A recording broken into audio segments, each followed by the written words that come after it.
Welcome to the Workforce Connections podcast, where we discuss workforce development in Southern Nevada. Here's your host. Hi, and welcome to another episode of the WC podcast. Today, we're excited about our guest, my fellow trustee of the Vegas Chamber and friend, Senior Managing Director for Newmark, Larry Singer. Larry, welcome to the podcast. Really happy to be here. Yeah, we're happy to have you. I think to get us started, we want our listeners and our viewers to learn a little bit more about you. So tell us where you were born, where you were raised, went to school, college. Take us all the way to your first job after college. Well, I was born in the Bronx, New York, raised in Yonkers, New York, which is just north of the Bronx. My parents moved us there when I was an infant, more or less. Went to college in Long Island, went to the CW Post campus of Long Island University, graduated, moved into Manhattan, spent 20 years there. Wow. My first job out of college was working for my father. My father had a small business in New York. Was kind of a lost soul, I would say, when I graduated from college, as people of the 60s mostly were. And I worked for him for a couple of years. A friend of mine approached me and said, I think it would be good for you to take a look at getting into the commercial real estate business. And he had opened a new real estate brokerage office in New Jersey, so I did go to work for him for a while, and then I joined a large national corporation in New Jersey, worked there for 7 years, and then I transferred into that corporation's headquarters in Midtown Manhattan, and I did that for another 5 or 6 years, and then moved to Vegas. Here, so you didn't waste any time in other industries. Really, after college, you went right into commercial real estate. Well, more or less, except for the couple of years I worked for my father's small warehousing and trucking business. Yeah, very good. And in that career, which is extensive, and of course in the market like New York, probably you got your chops there early in a really important market. What kind of things led to your role now at Newark? Were there any pivotal milestones that you think were significant that actually meant you getting where you are now? Well, obviously the most pivotal move in my career was when I relocated from New York here. And I moved here during a recession, and I moved here primarily because I had had enough of New York. I'd lived there my entire life. I wanted a change. I'd never lived or went to school or worked more than 20 minutes driving time from the spot I was born. And at the age of 43, I decided to take a 3,000-mile move. I looked at a couple of markets before I moved out here. I decided that Las Vegas was the place. I envisioned Las Vegas to have a large amount of growth. I never imagined it would be what it is today, but I did imagine that it would have a lot of growth. And I saw opportunities, so I took it. Yeah, being here, Larry, we have seen a lot of change. I've been here since 1987, but you have a long career in commercial real estate. What significant trends do you see now in the market that perhaps not so much surprise you, but that are important to keep an eye on? Well, the market we're in an interesting time in the market, as we are with the entire economy. There's a lot of uncertainty. That uncertainty is leading to lenders not wanting to lend money to develop office buildings. And the commercial lane is my lane, mainly the office lane. However, that being said, the industrial market is taken off in an amazing way. As you drive around, you can see there's a lot of industrial buildings going up. We are building big box buildings. We really, until most recently, did not exceed these big box warehouses of 100 and 150,000 square feet.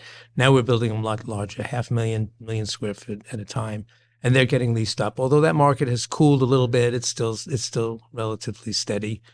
The office market is also relatively steady, or as I said, we don't have a lot of money to build office buildings. The issues we have, and most people know this, is land. We don't have enough land. We'll probably run out of land before water. Water's an issue also. I understand that Senator Cortez Masto has a bill out to try to get BLM to release more land in our community. I hear 25,000 acres is the number I hear. I don't know if that's accurate or not. But I think the trend right now is toward continued development in the industrial market.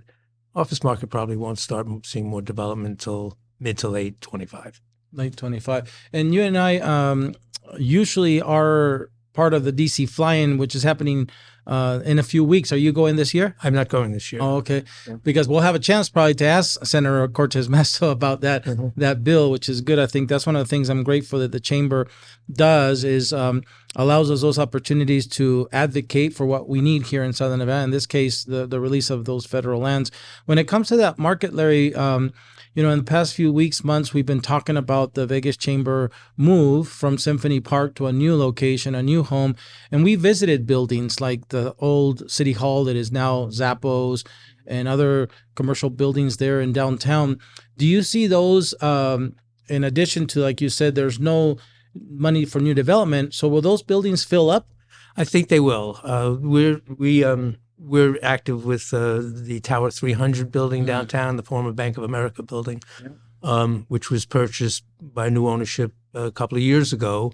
And we're seeing activity. We're seeing getting a lot more attention to it. I think most of the older buildings, I'll call them older, will be winning deals by default. Oh, okay. A lot of companies did want to move, has wanted to move, and has moved from the inner city, the inner locations here, a lot from the Hughes Center to the Beltway. They wanted to get out there, but since those properties are largely spoken for, I think these other buildings are going to start to win by default. Companies are expanding here. We're in a unique market, a unique economic environment, and those companies, we are expanding here.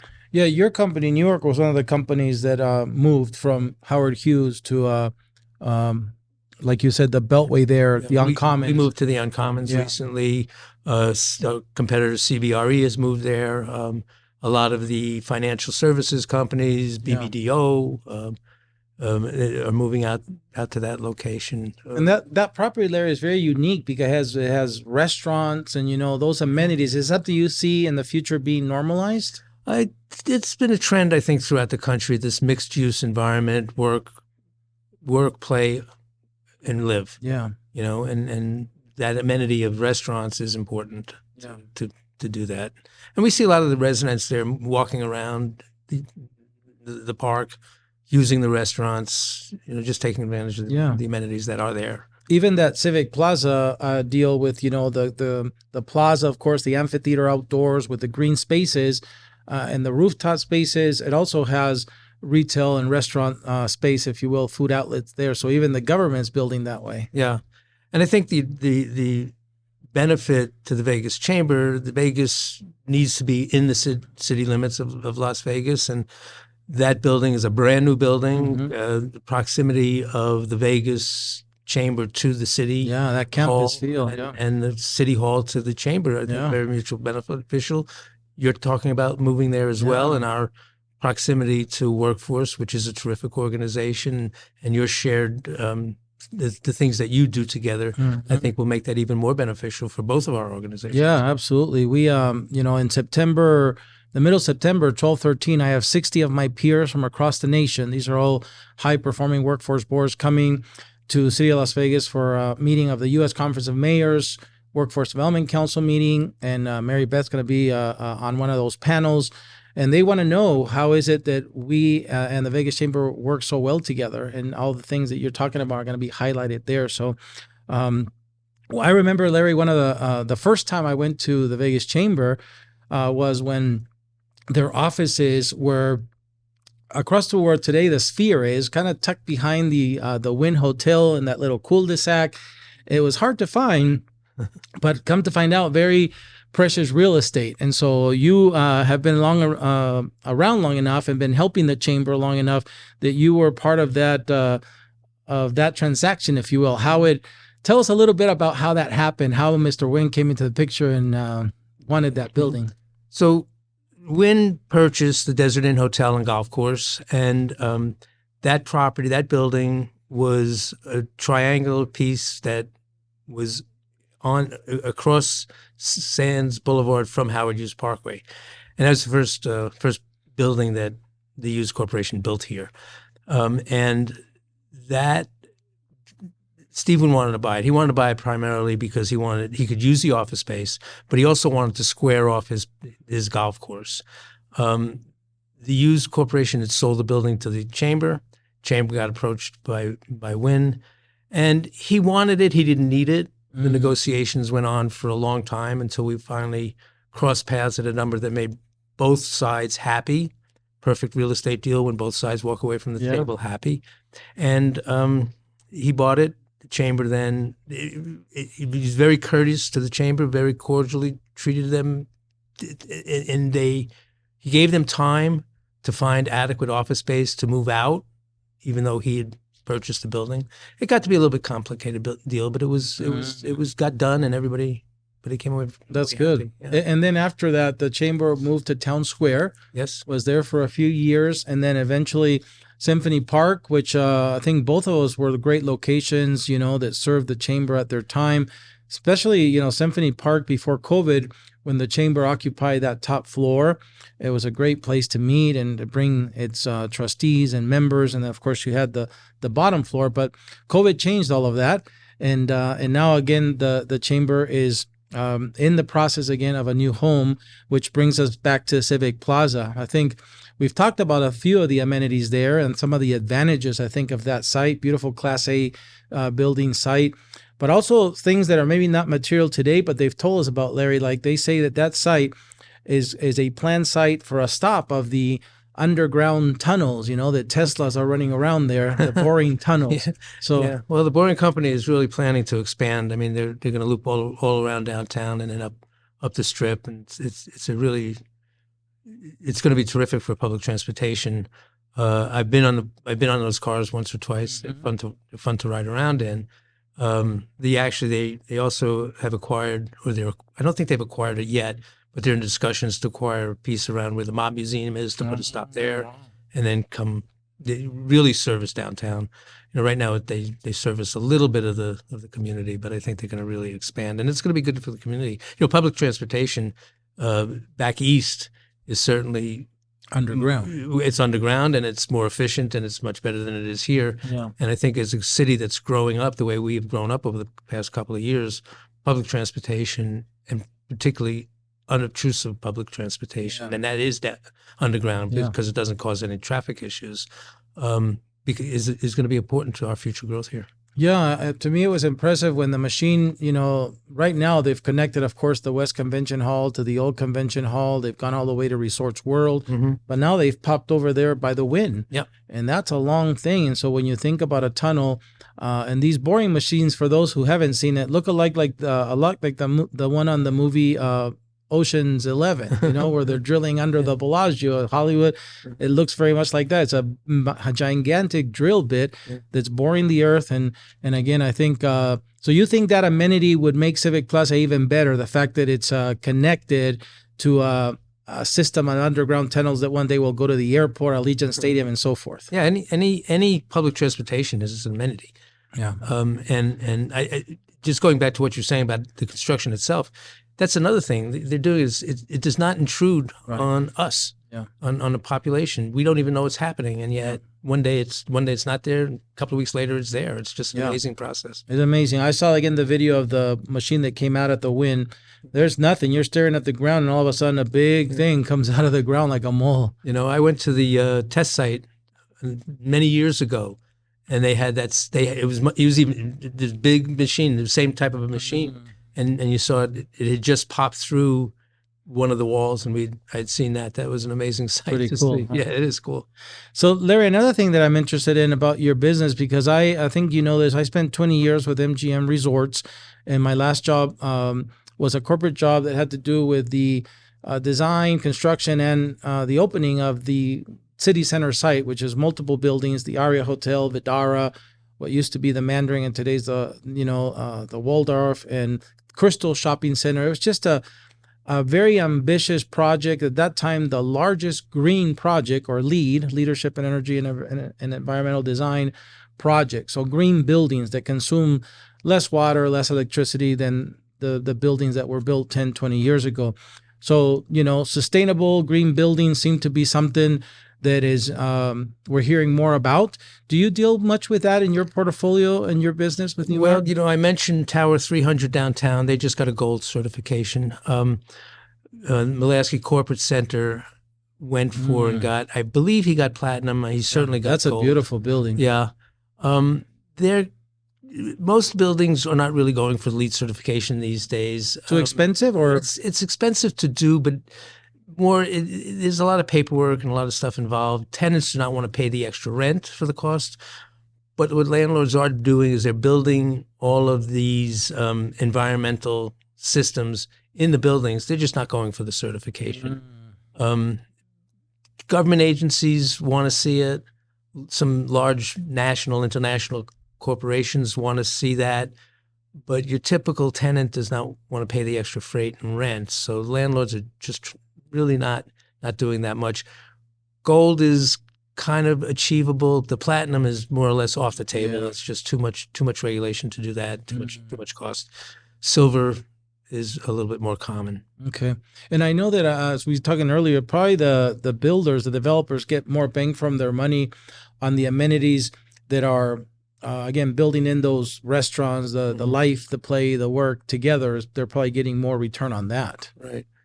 Well, if you look at you go back to the uncommons, but there are work, play, live communities. Downtown Summerlin's the perfect example. Yep. I mean, that was probably the first one that was developed in our community, but I think we'll see more. Okay. Again, it's a function of land getting released, more development coming, more financing coming to build these type of environments. People like them, particularly younger people. The younger generation particularly likes it. They like getting up in the morning, putting on their clothes, and walking to work. Downstairs. Yeah, downstairs. Yep. And walking into a restaurant. Yeah. And the restaurants seem to be full, particularly in the evening. Yeah, and that's I think a nod to a life of years past where you talk about Manhattan, right? Manhattan was a place where you didn't drive to work. Maybe you got on public transportation, but again, you lived on the loft and you went downstairs for your shopping and you crossed the street for your coffee, and it's a different urban kind of feel, and it's sexy right now, I guess, right? Yeah, well, I lived on 24th Street and Park Avenue, and wow. If I went above 34th Street, that was a long trip for me. Wow, yeah. I was out of my element. Yeah, and when you go today to the city and you look around, how much has it changed? I haven't been back to New York in a long time. Oh, okay. I pretty much stay west. But I would imagine it's changed a lot. From what I hear, it has. Yeah. We have offices there. We talk to people all around the country, and that office environment has changed. COVID has driven people, into the suburbs to live, and work at home is really as huge as I understand it in your large cities. Yeah, and that whole thing, the dynamic about, like you said, remote work was yes, it was present before, because some people, their jobs are designed around that. If you're in sales or in training, you have to travel to serve your customers. But COVID really changed the world again. For the longest time, we all thought, will we ever go back to work to the office? And there's office buildings still empty today. But I think whether it be here at Workforce Connections, the Vegas Chamber, I know the governor also ordered all state employees back to the office. There seems to be a significant trend towards that. They're saying, hey, things have normalized. Let's get back to the office. Do you see that? Yes. Okay. Particularly with your professional organizations, law firms, accounting firms, our industry. It's difficult. Well, for me, it's impossible to work from home. I just am not efficient at all. But I think most professional organizations are finding that their staff and their people are more efficient at home, in an office in their work. And there's this huge benefit in hiring young associates, young professionals, because they don't have anybody to mentor them. If they're sitting at home, there's nobody there to really watch them and mentor them and bring them along. And as much as education is important, and much as a good education is important, and as much as you learn tools of the trade, there's really no better training than on hands-on training. And there's so much that you don't know coming out of your whatever school you go to, whether it's a trade school or high school degree or college degree or PhD or doctorate, whatever it is. You just don't get the benefits of that on hands-on. What do I do next? Here's the answer. Yeah. Training. That's an interesting point that that I think is very real. That we were missing out on a platform for the transfer of knowledge of the old guard who has all the wisdom and experience of the years, and those who are entering the industry, yes, with their diplomas and their credentials, but all that knowledge would not be transferred if there wasn't this interplay happening at work every day. I had a great mentor when I started in business in New Jersey, and I met my current partner, Mike Tabik, and we have a couple of other people on our team now, 20 some odd years ago, and he was brand new in the industry. He tells people that I was a great mentor. I tell people I gave him the basics. He did it by himself, but he's now one of the top people in our community in this industry, and he's mentoring a couple of people as well. So mentoring is very key, certainly in our business, certainly in the real estate business. But I think it holds true in any professional organization. I agree. So, Larry, we've talked a lot about work, and I know you're a hard worker. You're a lot of hours into the work, plus your hours you volunteer at the chamber, but you must find some personal time. I've seen you even shake the body a little at the dance floor a couple of times. Yeah, I saw you too. Don't tell stories, right? But tell me more about you, Larry, and your personal time. What do you enjoy to do besides dancing? So my wife and I, we're movie buffs. I'm a big movie buff, particularly older movies, and a typical Sunday afternoon is we'll try to watch an old movie or something like that and sit hang out at the house. My wife is a great cook. She loves to cook. That is a hobby of hers in and of itself, and she'll start cooking at 3:00 on a Sunday, and we don't eat until 7. We like to take road trips.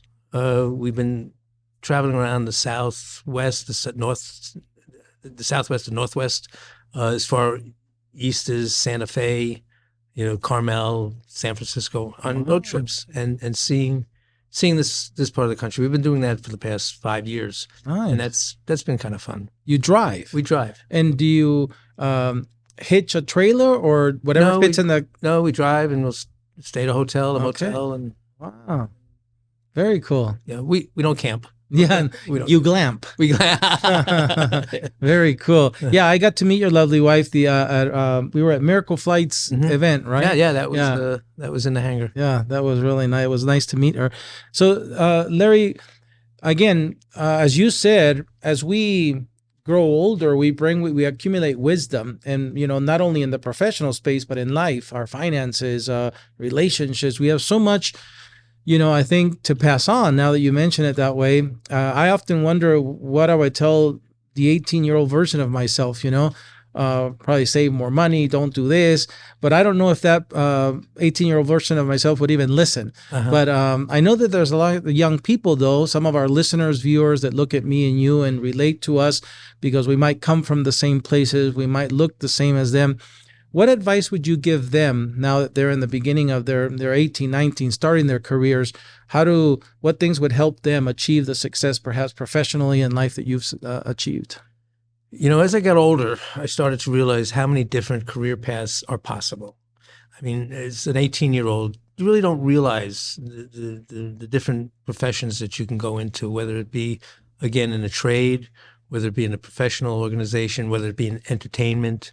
It's just a vast, vast community of businesses that you can go into.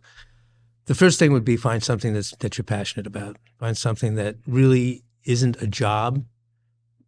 It's something that you really enjoy doing. That would be the first thing. The second thing would be to find a mentor. Go to work at a place where somebody is going to bring you along and help you get ahead. And then the third thing is, depending on the industry, I would suggest you go to work for a larger corporation. Small businesses are great. They're the backbone of our life. But if you're going to get into a professional environment, my opinion is there's nothing better than being in a corporation that, A, helps you generate business, B, it has the depth of people that can help you, and has resources that can help you. Very often small businesses, as I say, they're terrific. They're the backbone of our country, but they don't necessarily have the resources. In my industry, I'm specifically, a small company, they're great. They do, the owners do well. A lot of their brokers and agents do well, but they don't necessarily have the resources and the depth that a company like a Newmark has. Gotcha. Great advice. So Larry, again, whether it be the Vegas Chamber or any other organization you're involved with, Newark, the company you work for, is there any big news, events, things that you would like our listeners, viewers to know about? This is a good question for me. I'm involved with a couple of nonprofits, mainly with children.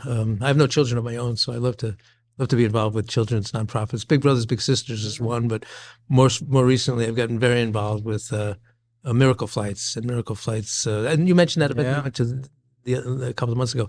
Miracle Flights is a national nonprofit charity that's headquartered here, and they have an event coming up called Swings for Wings. What they do is they fly children with rare diseases to see specialist doctors, and it could be anywhere in the country to anywhere in the country. Yep. And they have an event coming up at Top Golf. It's called Swings for Wings. It's a great event. They sell out the Top Golf every time they hold it. They weren't able to hold it last time because of the pandemic. But it's coming up in October. I encourage listeners to go on Miracle Flight's website. It's on there. The event is in October. We'll put the website on the screen. Okay, that'd be great. And it's a wonderful time. Miracle Flights knows how to put on an event. Yes. They know how to do it. They've got their events planner, Kathy Roller, who's just an amazing event planner. Yeah, for those of you who haven't been to one, Larry and I were at one just a few months ago. And again, there was many cool things about the event, entertainment, food, and surprises. But the coolest one was the mayor of North Las Vegas, Pam Goins Brown, was one of the fortunate who they literally put her on a plane. The jet came out of the hangar. They put her on the jet with her husband, and they flew her away to Hollywood. Yeah. To Beverly Hills. Yeah. So with 6 other people. Yeah, it was really cool. I hope they packed right, because they were up and gone. I hope Mayor Goins Brown isn't mad that I'll say this, but they didn't. They didn't expect to win, so they didn't pack a bag. They went down. They had to go. So shopping. You buy your stuff. Yeah, they had to go shopping. Very cool. Very cool. So yeah, they put on great events. Well, good. We'll put that on our website and hope that they fill up, because they are a worthy cause. Again, like you said, we've got to meet some of those children that fly to get special medical attention. I remember the one of them that was hugging Mary Beth. They both got a pilot jacket. Yeah. That was so cool. Yeah, I know. Well, Larry, thank you for making the time to come spend this afternoon with us and be on our podcast. Well, thank you for having me. This was a lot of fun, and I'm anytime. Awesome. Anytime I can help you guys out, I'll do it. Thank you, Larry. Well, that's it for another episode of the WC Podcast. We hope to see you at a future one. Until then, stay safe.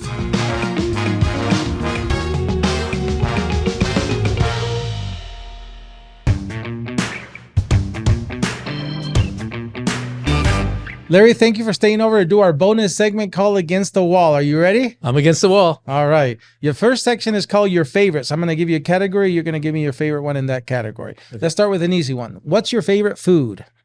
Italian food. Your favorite wine for dinner? I don't drink wine. Your favorite car?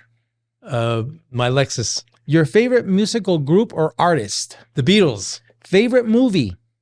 I'm a movie buff, so my favorite would be The Godfather, but I got a couple. If I got to mention a couple more. Please. Sting was a great movie. To Kill a Mockingbird. I have a whole list. All good ones. Yeah. Your favorite book?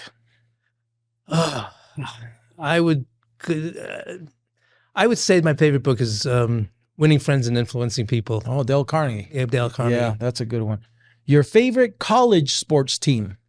My favorite college sports team, UNLV. Your favorite professional sports team? Well, the New York Giants has always been my team, but I am certainly the Raiders guy today. Las Vegas Raiders today. Very good. You finished the first section called Your Favorites. The next one, it gets a little tougher, and it's named Tough Choices. So I'm going to give you 2 choices. You're hopefully going to pick one. You ready? Mm-hmm. Vacation or staycation? Vacation. When you go to the vacation, drive there or fly there? Drive there. Once you get there, hotel or Airbnb? Hotel. When you retire one day, Larry, will be out in the ranch or in the city? In the city. Would you rather spend a day by the ocean or hiking in the mountains? Ocean. If you were a superhero, Larry, would you choose the ability to fly or to breathe underwater? Fly. And another choice, would you rather have the ability to speak with animals or speak any foreign language? Any foreign language. Here's where it gets tough, Larry. Actions or words? Actions. Justice or grace? Oh, that's tough. Justice. Very tough. All right. You made it through the tough choices section. The last one is called finish the sentence. I'm going to give you 95% of the sentence. You're going to finish it for me. Ready? Mm-hmm. If Larry could visit any place in the world, it would be Paris, France. the best thing about living here in Southern Nevada is The people. Larry's favorite thing about his job at Newmark is The people. if Larry could travel back in time, he would travel to The 60s. 3 words that describe Larry are Fun. Intelligent. Handsome. Go. Couldn't agree more. Very good, Larry. Doing the WC podcast here with us today was Tremendous experience. awesome. Thank you, Larry. Thank you.